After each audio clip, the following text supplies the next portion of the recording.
Manifestazione di protesta a Campalto per chiedere il ripristino del senso unico in via Bagaron, una richiesta avanzata per ragioni di sicurezza e a sostegno della quale nei prossimi giorni inizierà una raccolta firme.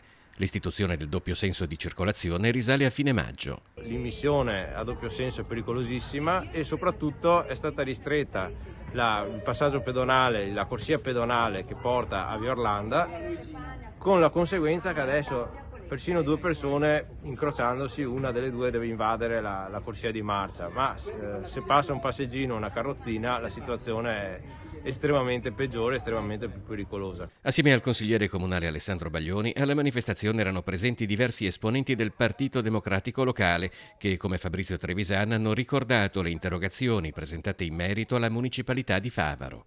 Su queste purtroppo interrogazioni non abbiamo ricevuto nessuna risposta né dalla municipalità né tantomeno dal comune, quindi siamo ancora in attesa di una risposta e il problema permane.